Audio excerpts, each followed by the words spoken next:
कुंडली टीवी के सभी दर्शकों का स्वागत है और हम हाजिर हैं धनु राशि का सितंबर महीने का राशिफल लेकर।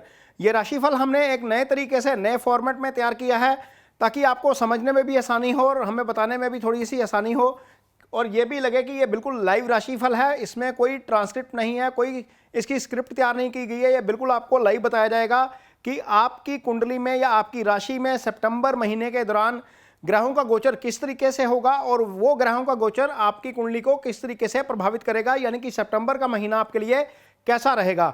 लेकिन शुरू करने से पहले आपसे गुजारिश है कि यदि आपको ये वीडियो अच्छा लगता है या हमें ये कोशिश अच्छी लगे तो इसको शेयर जरूर करिएगा, इस पर कमेंट जरूर करिएगा। यदि इसमें आपको लगता है कि कोई सुधार की गुंजाइश है तो हमें बताइएगा, हम उसमें सुधार करने की जो है वो कोशिश करेंगे। तो सबसे पहले देखते हैं कि सितंबर महीने के दौरान जो धनु राशि के जातक हैं उनके लिए ग्रहों का गोचर किस तरीके से होगा। तो ये जो पत्रिका लगी है ये 1 सितंबर की है। 1 सितंबर को आपकी कुंडली में ग्रहों की स्थिति लगभग यही ऐसी ही रहेगी। तो सबसे पहले जो आपकी कुंडली में गोचर होगा सितंबर महीने में वो 6 सितंबर को होगा। इस दिन 2 गोचर होंगे। मंगल जो है भाग्यस्थान में गोचर कर रहे हैं आपकी कुंडली में, वो मंगल 9वें स्थान से निकलकर 10वें स्थान में गोचर करेंगे। मंगल यहाँ पर आकर दिग्बली हो जाते हैं। दिग्बली होने का मतलब यह है कि मंगल को यहाँ पर पूरा जो है वो पावर मिलता है और उनकी जो स्थिति होती है यहाँ पर बहुत अच्छी हो जाती है। मंगल आपकी कुंडली में 2 भावों के स्वामी हैं, एक 12वें भाव के और एक पंचम भाव के। पंचम भाव त्रिकोण का भाव होता है। यदि इस भाव का स्वामी ताकतवर हो रहा है तो आपको बहुत सारी चीज़ों में फायदा होता है। इस भाव के स्वामी का ताकतवर होना भी अच्छा है। दूसरा गोचर जो होगा आपकी कुंडली में वो होगा शुक्र का। शुक्र इसी दिन 6 सितंबर के दिन ही यहाँ से निकलेंगे 10वें भाव से, अपनी राशि में तुला में आ जाएंगे 11वें भाव में। तो ये स्थिति जो है शुक्र की अपने भाव में पहुँचना 10वें भाव से थोड़ी सी अच्छी है, क्योंकि यहाँ पर शुक्र नीच राशि में थे। तो इसके बाद जो अगला ट्रांजिट होने जा रहा है वो होने जा रहा है आपके लगन के स्वामी का। आपके लगन का स्वामी जो है वो 3रे भाव में गोचर कर रहे हैं गुरु। इस समय वक्री अवस्था में है गुरु, 3रे भाव में अच्छे नहीं होते, लेकिन जब ये 2रे भाव में चले जाएंगे यहाँ पर तो नीच अवस्था में वक्री हो जाएंगे। तो वक्री पहले से ही है, नीच चलेंगे और शनि के साथ आएंगे। ये नीच भंग राजयोग की स्थिति हो जाएगी। ये धन का भाव होता है, यहाँ पर 2 ग्रह वक्र अवस्था में आ जाएंगे। अगला जो ट्रांजिट होने जा रहा है आपकी कुंडली में वो सूर्य का ट्रांजिट होगा। 17 सितंबर को सूर्य यहाँ से निकलकर यहाँ पर आएंगे। कर्म स्थान में 3 ग्रह बन जाएंगे। यहाँ पर आप देखिए मंगल, सूर्य और बुध। मंगल यहाँ पर दिग्बली, सूर्य यहाँ पर दिग्बली, बुध यहाँ पर उच्च के बैठे हुए हैं। तो ये एक कारोबार के लिहाज से अच्छी स्थिति है। अब अगला जो ट्रांजिट होगा आपकी कुंडली में वो होगा 22 सितंबर के दिन। 22 सितंबर को बुध यहाँ से निकलेंगे और शुक्र के साथ 11वें भाव में आ जाएंगे। बुध यहाँ पर आपकी कुंडली में 2 भावों के स्वामी बनते हैं, एक सप्तम के और एक कर्म के। कर्म और सप्तम का स्वामी फायदे के भाव में चला जाएगा शुक्र के साथ। तो ये जो स्थिति है ये रहेगी ट्रांजिट की स्थिति मोटे मोटे तौर पर ग्रहों के लिहाज से। लेकिन सबसे जो इंपॉर्टेंट चीज़ होती है राशिफल जो तैयार करते हैं उसके मुताबिक चंद्रमा की स्थिति जो है वो बहुत अहम होती है किसी भी राशिफल को तैयार करने में, क्योंकि यही चंद्रमा जो होता है वो घटनाओं को एग्जीक्यूट कराता है, वो यही चंद्रमा मूड को स्विंग करता है, यही चंद्रमा आपके लिए बहुत सारी अच्छी और बुरी खबरों का कारक भी बनता है। तो ये चंद्रमा जब कुंडली में 4थे, 8वें और 12वें भाव में होते हैं तो उस समय स्थिति जो है वो अच्छी नहीं रहती आपकी। हम चंद्रमा की स्थिति आपको बताएंगे कि किस तरीके से चंद्रमा जो है आपकी कुंडली में चलेंगे। तो यह चंद्रमा जो है 21 और 22 तारीख को आपकी कुंडली में मीन राशि में चले जाएंगे। यहाँ पर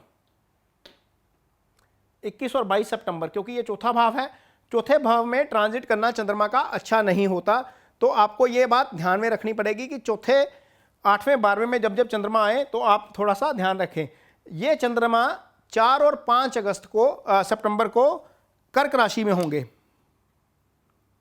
4 और 5 को कर्क राशि में होंगे, अष्टम भाव में। तो जब अष्टम भाव में चंद्रमा आएंगे तो स्थिति थोड़ी सी आपके लिए अनफेवरेबल हो सकती है, क्योंकि ये सडन लॉस का भाव होता है। अचानक से दुर्घटना का योग यहाँ पर बनता है। चंद्रमा जब यहाँ पर आते हैं या कोई नुकसान बड़ा जो है वो चंद्रमा के यहाँ ट्रांजिट होने से हो सकता है। जो अगली जो 2 डेट्स हैं आपको नोट करनी है वो है 12 और 13। 12-13 को यहाँ पर चंद्रमा वृश्चिक राशि में सितंबर की आएंगे। एक तो चंद्रमा यहाँ पर नीच में हो जाएंगे दूसरी बात, राहु केतु एक्सिस में चले जाएंगे। तीसरी बात, चंद्रमा का 12वें ट्रांजिट करना वैसे ही अच्छा नहीं। तो ये स्थिति ऐसी आएगी जब आपको लगता है कि 12 और 13 तारीख को आपको खर्चों का योग बन सकता है।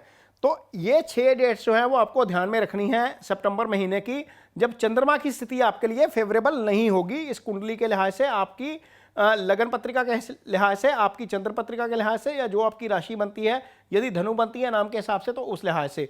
तो ये डेट्स, इन डेट्स को यदि आप ध्यान में रखेंगे तो थोड़ा सा मानसिक तौर पर अपने आप को खुद को तैयार कर सकेंगे।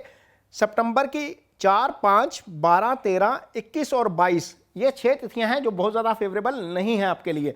अब हम बात करेंगे आपकी कुंडली में कर्म और आय की, क्योंकि कर्म चलता रहे तो सांस चलती रहती है, कर्म की समाप्ति हो जाती है तो सांस की समाप्ति हो जाती है। तो प्रोफेशन, जॉब, आपका कर्म, आपका बिजनेस, आपकी आय, सब बताएंगे।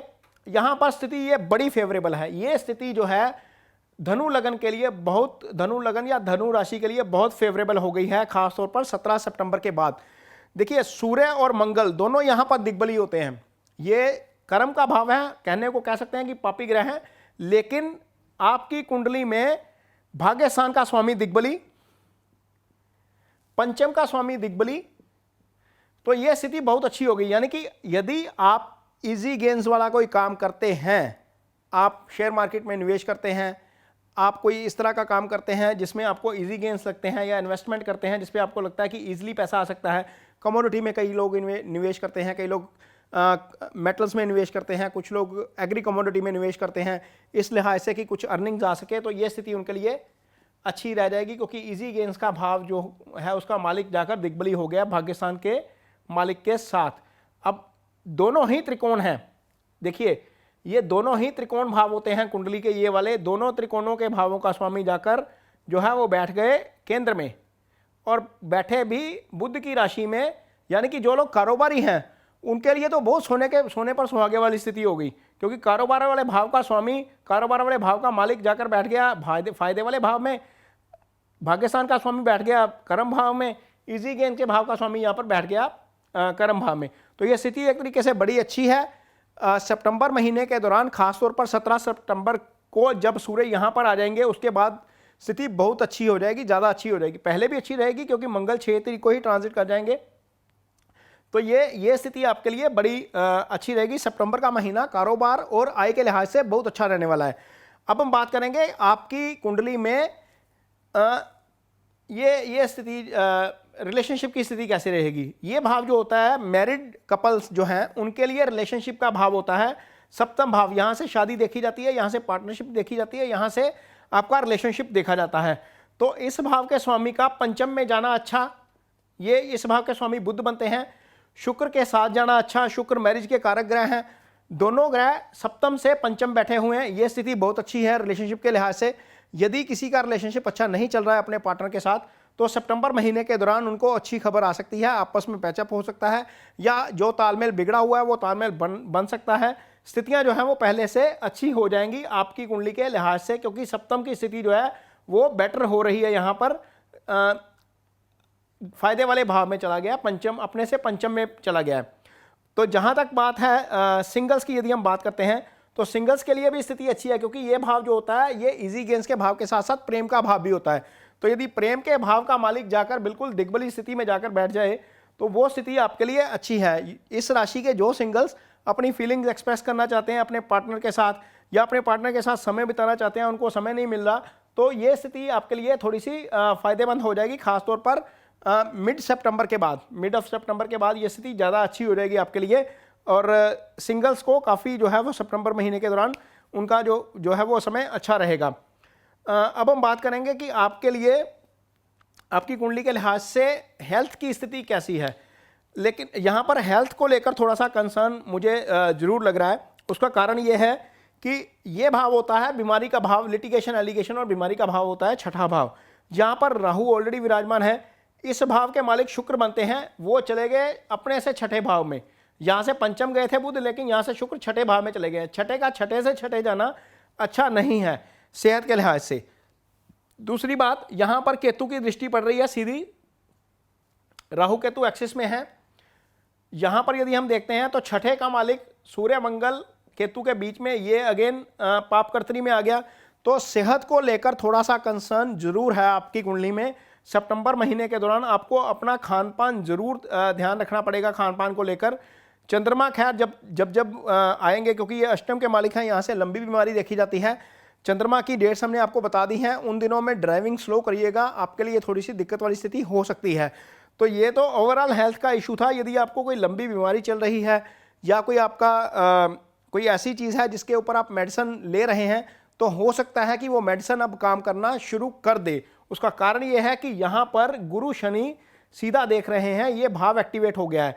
यदि आपका कोई हिडन वेल्थ है या कोई इंश्योरेंस का क्लेम फंसा हुआ है, तो ये यहाँ से क्लियर हो जाएगा, क्योंकि ये अष्टम है। अष्टम सडन लॉस का भाव होता है, लेकिन छुपे धन का भी भाव होता है। रिसर्च वाले स्टूडेंट्स को यहीं से ज़्यादा फायदा होता है, क्योंकि रिसर्च सारी इसी भाव से आती है। तो ये भाव एक तरीके से एक्टिवेट है, इसलिए ड्राइविंग थोड़ा स्लो करना है। कोई बीमारी पुरानी चल रही है तो उसमें लापरवाही मत बरतिए।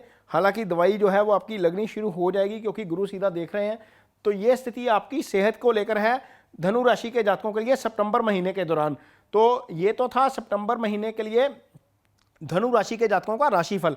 अब हम बात करेंगे कि आपको उपाय कौन से करने चाहिए, क्योंकि यदि हम एक दो उपाय अच्छे कर लेते हैं तो चीज़ें जो हैं वो थोड़ी सी बेटर हो जाती हैं। खास तौर पर यदि वो ग्रह आपकी कुंडली में अच्छे भावों से संबंधित होते हैं तो आपकी कुंडली में सबसे पहले धनु राशि के जातकों के लिए गुरु बनते हैं लगन के स्वामी। लगन के स्वामी का मजबूत होना आपकी कुंडली में बहुत ज़रूरी है। आपकी कुंडली में भले ही कोई भी किसी भी ग्रह की महादशा चल रही हो, लेकिन यदि आपकी कुंडली में लगन का स्वामी मजबूत है तो आप हेल्दी भी रहेंगे, वेल्दी भी रहेंगे और आपका मान सम्मान भी बढ़ेगा। गुरु सब चीज़ों के कारक होते हैं।